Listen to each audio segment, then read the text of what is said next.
Hi this is जय और ये हमारा एक one shot lecture direct and inverse proportion के ऊपर जिसे हम विद इन 20 मिनट्स में कंप्लीट करने वाले, तो लास्ट तक बने रहना। इस 20 मिनट में आप हो जाओगे बिल्कुल एग्जाम रेडी। तो स्टार्ट करें डायरेक्ट एंड इनवर्स प्रोपोर्शन। देखो, सबसे पहले हम समझ लेते हैं कि डायरेक्ट प्रोपोर्शन क्या होता है। Two quantities are said to be in direct proportion if when one quantity increases the other also increases and one decreases other also decreases in the same ratio. Direct proportion यानी दो quantities, अगर एक quantities बढ़ेगा तो दूसरा quantities भी बढ़ना चाहिए, और एक घट रहा है तो दूसरा भी घटना चाहिए। जैसे यहाँ पे देखो, cost of 1 KG sugar 50 rupees है, cost of 2 KG sugar 100 rupees है। 1 केजी शुगर का प्राइस था 50, शुगर का क्वांटिटी बढ़ा 1 से 2 केजी, तो प्राइस भी हमारा 50 से बढ़कर 100 रुपीज में। अब वैसे ही देखो इधर जरा, अगर शुगर का क्वांटिटी हाफ हो जाता, 1 केजी से हाफ केजी घटता, तो प्राइस भी तो हमारा 50 से 25 घटता। मीन्स एक क्वांटिटी बढ़ेगा तो दूसरा भी बढ़ेगा, एक क्वांटिटी घटा तो दूसरा भी हमारा क्वांटिटी घटेगा। तो इस टाइप को बोलते हैं, ये हमारे डायरेक्ट प्रोपोर्शन में दो quantities. Here more quantities means more cost, so they are in direct proportion. When two quantities x and y are in direct proportion, we write y is directly proportional to x. This means y upon में x, y और x इन दोनों quantities के जो quotient है वो हमारे constant k रहेंगे। Here k is constant number, it does not change. Clear है? अब चलो indirect proportion के ऊपर। Two quantities are said to be in direct proportion if an increase in one quantity causes a decrease in the other in the same ratio and vice versa. Inverse proportion या फिर indirect proportion में हमारे एक quantities बढ़ता है तो दूसरा घटता है, एक बढ़ेगा तो दूसरा घटेगा, एक घटेगा तो दूसरा बढ़ेगा। ऑपोजिट होता है यहाँ पे। जैसे एग्जांपल है, if 4 worker can do a job in 6 day, 4 worker 6 day में जॉब करते हैं तो 8 वर्कर 3 डेज में करेंगे। यहाँ पे देखो, यहाँ पे हमारे पास 4 वर्कर थे तो 6 डे में हो रहे थे। अब वर्कर की संख्या बढ़ गई, 4 से बढ़कर वर्कर 8 हो गए। ठीक है, तो यहाँ पे जो नंबर ऑफ डेज है 6 से घट करके 3 हो गए। अगर एक क्वांटिटी हमारा बढ़ रहा है तो दूसरा क्वांटिटी हमारा घट रहा है, तो ऐसे रिलेशन को हम बोलते हैं कि इनवर्स रिलेशन है दो क्वांटिटीज के बीच में। क्लियर है? और कुछ इंपॉर्टेंट पॉइंट इसमें और देख ले। If two quantities x and y are in indirect proportion, then x is inversely proportional to y. So we can write x equal to constant upon y या फिर simply x into y. यहाँ पे दो quantities का जो product है वो constant k रहेगा। In indirect proportion, the product of two quantities remain constant k. एक important बात यहीं पे देख लो ध्यान से। डायरेक्ट प्रोपोर्शन में हमारे दो क्वांटिटीज के जो कोसेंट है वो कांस्टेंट रहेगा, और इनडायरेक्ट में दो क्वांटिटीज के जो प्रोडक्ट है वो हमारा कांस्टेंट के रहेगा। क्लियर है? अब आओ एक क्वेश्चन पे चलते हैं। The following are the car parking charges near a railway station: up to 4 hours 60 rupees, 8 hour rupees 100, 12 hour rupees 140, 24 hour rupees 180. Check if the parking charges are in direct proportion to the parking time. हमें check करके ये बताना है कि जो charges है वो time से प्रोपोर्शन है क्या। पार्किंग चार्जेस और पार्किंग टाइम आपस में प्रोपोर्शन में है। तो चलो चेक करते हैं भाई साहब। अगर दो क्वांटिटीज प्रोपोर्शन में रहेंगे, इधर पीछे आओ, two quantities X and Y are in direct proportion, direct proportion में रहे तो वहां पे उन दोनों क्वांटिटीज के जो कोसेंट है वो कांस्टेंट के रहेगा। Means if parking charges and parking time are in direct proportion, अगर पार्किंग चार्जेस और पार्किंग टाइम डायरेक्ट प्रोपोर्शन में होंगे तो क्या होंगे भैया? पार्किंग चार्ज अपॉन में पार्किंग टाइम एक कांस्टेंट की होगा, यानी इनके जो कोसेंट है चार्ज और टाइम के ये कांस्टेंट की होगा, जो कि फिक्स रहेगा, चेंज नहीं होगा। अब इस के को हम दो तरीके से फाइंड करते हैं, देखो जरा कैसे। एक तो है हमारा यहाँ पे ये रेशनल नंबर में इनमें कन्वर्ट कर देना, मेथड वन। हाँ, जहाँ पे पार्किंग टाइम और चार्जेस कांस्टेंट के रहेंगे। इसे डिटरमाइन कैसे करेंगे भैया? यहाँ पे सिंप्लीफाई करके इन्हें स्मॉलेस्ट में मतलब स्मॉलेस्ट फैक्टर में चेंज कर देते हैं। 4 अपॉन में 60, 1 अपॉन में 50 रेशनल नंबर में चेंज हो गए। 8 अपॉन में 100, 2 अपॉन में 25। अच्छा, पार्किंग टाइम और चार्जेस, यहाँ पे टाइम है 4 आवर, तो चार्जेस है 60 रुपीज। तो 4 अपॉन में 60, टाइम अपॉन में रुपीज, टाइम अपॉन में रुपीज, टाइम अपॉन में रुपीज। इनके जो रेशनल नंबर होने चाहिए, यानी स्मॉलेस्ट जो फ्रैक्शन होने चाहिए वो आपस में इक्वल होने चाहिए। पर यहाँ पे 1 अपॉन में 15 है, यहाँ पे 2 अपॉन में 25 है, यहाँ पे 3 अपॉन में 35, 2 अपॉन में 15। हमें क्लियरली दिख रहा है कि ये डायरेक्ट प्रोपोर्शन में नहीं है, यानी इन सभी के जो डेसिमल पॉइंट आएंगे वो इक्वल नहीं है, इसलिए डायरेक्ट प्रोपोर्शन में नहीं है, एक कांस्टेंट के नहीं है इनमें। मेथड 2 क्या है? क्रॉस मल्टीप्लिकेशन में। इसमें क्या होता है, अगर दो रेशियो आपस में प्रोपोर्शन रहते थे, इनके जो क्रॉस प्रोडक्ट होते हैं 4 इंटू 100 और 8 इंटू 60, ये आपस में इक्वल होने चाहिए, पर ये इक्वल नहीं है, इधर 400 इधर 480 है। Therefore parking time and parking charges are not in a direct proportion. Direct proportion में होते तो cross multiplication, cross product equal होता, या फिर सिंपली पार्किंग टाइम और चार्जेस एक के रहता। चलो इसी के साथ क्वेश्चन नंबर 2 पे देख लिया जाए। A mixture of a paint is prepared by mixing 1 part of a red pigment and 8 part of the base. In the following table, find the part of the base that needed to be added. तो देखो यहाँ पे part of red pigment और base part है ना, तो ये हमारे आपस में प्रोपोर्शन में है। part of red pigment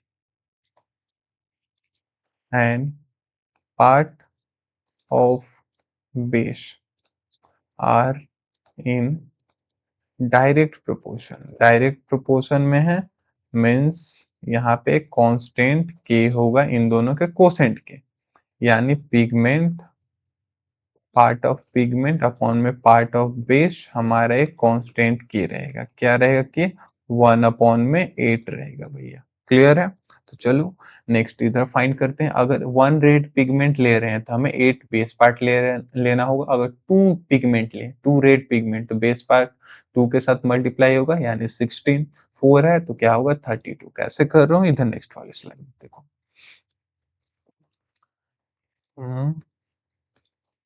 Here the part of red pigment and the part of base are in direct proportion. Part of red pigment upon में part of base एक constant के होगा जो कि 1/8 है। अगर रेड पिगमेंट ले रहे हैं तो 8 पार्ट ऑफ बेस लेना पड़ रहा है, दैट्स वाई। अगर 4 रेड पिगमेंट लेंगे तो बेस पार्ट हमारा कितना होगा? तो 4 अपॉन में x इक्वल टू 1 अपॉन में 8 कांस्टेंट के बराबर होगा, यानी इन दोनों आपस में इक्वल होंगे, यानी इनके जो क्रॉस प्रोडक्ट है वही हमारा रिजल्ट होगा, x इक्वल टू 32। तो यहाँ पे फीड कर दो 32, यहाँ पे y इक्वल टू 8 4 32। अच्छा, सेम क्वेश्चन 2 बार मैंने रिपीट कर दिया, कोई बात नहीं, ये दोनों एक ही हैं। यहाँ पे अगर 12 पार्ट ले तो 7 पार्ट ले तो कितना होगा? तो यहाँ पे होगा 7 अपॉन में x इक्वल टू 1/8, 7 अपॉन में x equal to 1/8 constant k के बराबर, x हो जाएगा हमारा 56। तो यहाँ पे रख लो 56। क्लियर है? अगर 12 पार्ट ले रेड पिगमेंट का तो बेस कितना आएगा? 12 अपॉन में z इक्वल टू 1/8, तो z होगा हमारा 12 8 जा 96, तो 96 पार्ट ऑफ बेस लेंगे। अगर 20 रेड पिगमेंट ले रहे हैं तो बेस कितना होगा? 20 into 1/8 that equal to 160, x equal to 8 2 जा 16 160। तो यहाँ पे फीड कर देंगे 160। क्लियर है? चलो इसी के साथ नेक्स्ट क्वेश्चन पे चलते हैं। क्वेश्चन नंबर 3 क्या कह रहा है देखो जरा। In a model of a ship, the mast is 9 centimeter high, while the mast in the actual ship is 12-meter height. अच्छा, if the length of the ship is 28 meter, how long is the model ship? देखो आराम से देखो, मास्ट अगर 9 centimetre high है model में, तो actual ship का मास्ट है 12 मीटर। अगर लेंथ ऑफ शिप है 28 मीटर, तो मॉडल शिप का लेंथ कितना होगा? तो length of actual ship 12 metre है, तो length of model ship 9 centimetre हो रहा है। अगर ये 28 मीटर होगा लेंथ ऑफ एक्चुअल शिप, तो मोडल शिप कितने का होगा? तो यहाँ पे ये दोनों क्वांटिटी आपस में डायरेक्ट प्रोपोर्शन में है। Here length of actual ship and length of model ship are in direct proportion. Direct proportion. Therefore हम लिख सकते हैं 12 अपॉन में 9 ये हमारा 28 अपॉन x के बराबर है, क्योंकि ये दोनों आपस में मॉडल शिप और एक्चुअल शिप डायरेक्ट प्रोपोर्शन में लेंथ के साथ है, लेंथ में डायरेक्ट प्रोपोर्शन है। तो 12x इक्वल टू 9 इंटू 28 या x इक्वल टू 28 इंटू का 9, इधर 12x के साथ रहता इधर आएगा तो नीचे में चला जाएगा। अब इसे कैंसिल करो तो जरा 3 से 4 टाइम में, 3 से 3 टाइम में। अब ये 4 से 28 को 7 टाइम में कैंसिल करोगे, x होगा 7 इंटू का 3, x equal to 21 centimetre. Therefore length of model ship x equal to 21 centimetre. Clear है? चलो इसी के साथ क्वेश्चन नंबर 4 पे आ जाओ। देखो जरा क्वेश्चन नंबर 4 में क्या करना है। Which of the following are in inverse proportion, इनमें से बताना है कि कौन से इनवर्स प्रोपोर्शन में है। The number of worker and on a job and the time complete the job. Worker और टाइम, तो देखो भैया ज्यादा वर्कर होंगे तो हमें टाइम कम लगेगा काम को कंप्लीट करने में, वर्कर बढ़ेंगे तो टाइम घटेगा, वर्कर घटेंगे तो टाइम बढ़ेगा। तो ये किस में है? इनवर्स प्रोपोर्शन में है, inverse proportion. Time taken for a journey and the distance travel at a uniform speed. अच्छा रिलेशन किसके बीच में ढूंढना है, देखो आराम से। टाइम और distance travel at a uniform speed. Speed uniform है तो टाइम और डिस्टेंस के बीच में क्या रिलेशन होगा? तो यहाँ पे फॉर्मूला लिख लो। स्पीड का फॉर्मूला क्या होता है भैया? डिस्टेंस अपॉन में टाइम होता है। तो हमें क्या क्वेश्चन बोल रहा है कि यूनिफॉर्म स्पीड पे स्पीड हमारा यूनिफॉर्म रहेगा, तो डिस्टेंस बढ़ेगा तो टाइम बढ़ेगा, डिस्टेंस घटेगा तो टाइम घटेगा। तो ये किस प्रोपोर्शन में? डायरेक्ट प्रोपोर्शन में, डायरेक्ट प्रोपोर्शन। क्लियर है? डिस्टेंस बढ़ेगा तो टाइम भी बढ़ेगा, डिस्टेंस घटेगा तो टाइम भी घटेगा, इसलिए ये ये डायरेक्ट प्रोपोर्शन में है। Area of cultivated land and the crop harvested. Area और क्रॉप के बीच में relation, area of cultivated land and crop. तो देखो एरिया बढ़ेगा तो क्रॉप बढ़ेगा, एरिया घटेगा तो क्रॉप जो हार्वेस्ट होंगे वो भी कम होगा। तो कम खेत में कम खेती होगा, ज्यादा खेत में ज्यादा खेती होगी। तो ये कैसे रिलेशन है? इनवर्स में है, तो यहाँ पे लिख लो inverse. Next, time taken, time taken for a fix journey, यानी डिस्टेंस हमारा फिक्स है, हमें रिलेशन फाइंड करना है टाइम और स्पीड के बीच में। तो टाइम और स्पीड के बीच में फिक्स डिस्टेंस का रिलेशन, तो स्पीड होता है हमारा डिस्टेंस अपॉन में टाइम। ठीक है, हमारे लिए अभी डिस्टेंस ना फिक्स हो चुका है, ये डिस्टेंस फिक्स हो चुका है। तो स्पीड बढ़ेगा तो टाइम घटेगा, स्पीड घटेगा तो टाइम बढ़ेगा। कैसा रिलेशन है? इनवर्स रिलेशन है, तो यहाँ पे लिख दो inverse. Last, the population of a country and area of land पर पर्सन। तो देखो भाई साहब पॉपुलेशन बढ़ेगा तो ऑफ कोर्स पता है कि लैंड एरिया यानी एरिया ऑफ लैंड पर पर्सन घटेगा। अगर पॉपुलेशन घटेगा तो लैंड बढ़ेगा, तो ये हमारे इनवर्स वाले प्रोपोर्शन में है। क्लियर है? चलो इसी के साथ नेक्स्ट क्वेश्चन नंबर 5 पे चलते हैं। देखो जरा क्या कह रहे हैं। In a television game show, the prize money of 1 lakh is to be divided equally amongst the winner. Complete the following table and find whether the prize money given to an individual winner is directly or inversely proportional to the number of winner. तो देखो आराम से समझो पहले बाबू मेरे, यहाँ पे number of winner और प्राइज मनी, और प्राइज कैसे इक्वली डिवाइड होंगे। अगर एक विनर होगा तो प्राइज मनी 1 लाख पूरा अपने घर लेकर चला जाएगा। क्लियर है? दो विनर होंगे तो दोनों में इक्वल इक्वल डिस्ट्रीब्यूट होगा, 50,000 ईच को मिलेगा। अगर 4 विनर होंगे तो 4 विनर होंगे यानी इक्वल 1 लाख 4 में डिस्ट्रीब्यूट होगा यानी 25,000। ठीक है, तो यहाँ पे लिख लो 25 के। अब एक चीज़ और नोटिस करो, हमारे नंबर ऑफ विन बढ़ रहे हैं तो प्राइज़ मनी ईच विनर का घट रहा है और नंबर ऑफ विनर घटेंगे तो प्राइज़ मनी ईच विनर का बढ़ेगा। तो कैसा रिलेशन है नंबर ऑफ विनर और प्राइज़ मनी में? तो इनवर्स रिलेशन है भैया। इनवर्स रिलेशन है, इनवर्स रिलेशन है मीन्स यहाँ पे इन दोनों का प्रोडक्ट विनर और प्राइज़ फॉर ईच विनर ये एक कांस्टेंट के होगा। देखो ज़रा इस स्लाइड में। Here, number of winner into price for each winner is constant k क्योंकि इन दोनों के बीच में रिलेशन इनवर्स है नंबर ऑफ विनर और प्राइस फॉर ईच विनर यानी 1 into 1 lakh equal to constant यानी कांस्टेंट का वैल्यू है 1 लाख। तो प्राइज मनी 4 विनर के लिए क्या होगा 4x इंटू 1 लाख, 5 विनर के लिए 5x इंटू 1 लाख, 8 विनर के लिए 8x इंटू 1 लाख, 10 विनर के लिए 10x इंटू 1 लाख, 20 विनर के लिए 20x इंटू का 1 लाख। तो आप जरा वैल्यू फाइंड कर लेते हैं 4 विनर होंगे तो x हो जाएगा 1 लाख, 3 4 5 अपॉन में 4 यानी x हो जाएगा 25,000। क्लियर है?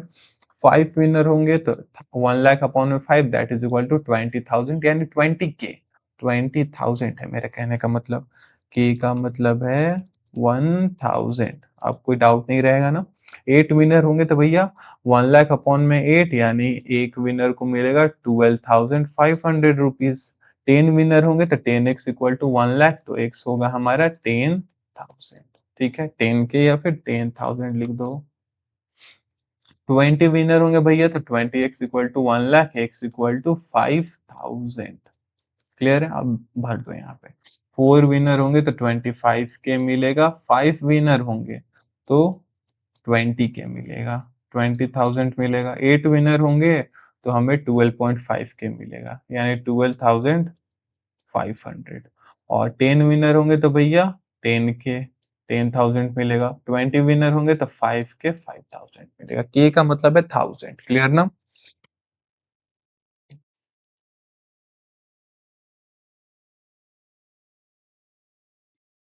और इसी के साथ हम आ चुके हैं अपने आज के लास्ट क्वेश्चन नंबर 6 पे। देखो क्या कहता है। A farmer has enough food to feed 20 animals in his cattle for 6 days. How long would the food last if there were 10 more animal in his cattle? 20 animals थे तो 6 day तक feed कर सकता था। अगर 10 एनिमल और बढ़ गए यानी 20 से 30 एनिमल हो गए तो कितने दिनों तक फीड करे? अब देखो सबसे पहले तुम ये सोच कर बताओ कि क्या ये डायरेक्ट प्रोपोर्शन में है या फिर इनडायरेक्ट प्रोपोर्शन में एनिमल और नंबर ऑफ डेज जहाँ तक उसे फीड कर सकता है। सोचो जरा। ऐसे सोचो कि तुम्हारे टिफिन में 5 पूड़ियाँ हैं या फिर 5 पराठे हैं। तो तुम अगर अकेला खाओगे तो पाँचों खा लोगे, ठीक है। अगर कोई तुम्हारा दोस्त तुम्हारे साथ खाने आया, एक आया तो डिस्ट्रीब्यूट करोगे, 2.5 पूड़ी वो खाएगा, 2.5 पूड़ियाँ तुम खाओगे। तो जैसे ही 2 लोग हुए, लोग बढ़े, तो फूड का क्वांटिटी खत्म हुआ क्योंकि लिमिटेड स्टॉक में फूड था। तो वैसे ही जरा इधर देखो, 20 एनिमल थे, तो 6 डे तक फीड कर सकते थे, 30 एनिमल हुए, तो कितने दिन तक फीड कर सकते हैं? तो कुछ दिन कम हुआ होगा। यानी ये है इनवर्स रिलेशन, ठीक है? इनवर्स प्रोपोर्शन में है। इनवर्स प्रोपोर्शन में है यानी animal into number of day. ये हमारा कांस्टेंट के होगा, एक्स वाई का प्रोडक्ट कांस्टेंट के यानी 20 और 16 तक फीड कर सकता था यानी 2 6 12 120। देयरफॉर के का वैल्यू हमें मिल चुका है 120। तो अगर 30 एनिमल होंगे तो कितने दिन तक फीड करेंगे? तो वो होगा 30 अपॉन में एक्स इक्वल टू, नहीं 30 इंटू एक्स। इनवर्स प्रोपोर्शन में है तो इनका प्रोडक्ट कांस्टेंट के बराबर 120 के बराबर होगा। एक्स होगा हमारा 120 अपॉन में 30 तो 3 4 जा यानी 13 4 जा। Therefore x equal to 4। Therefore x equal to 4।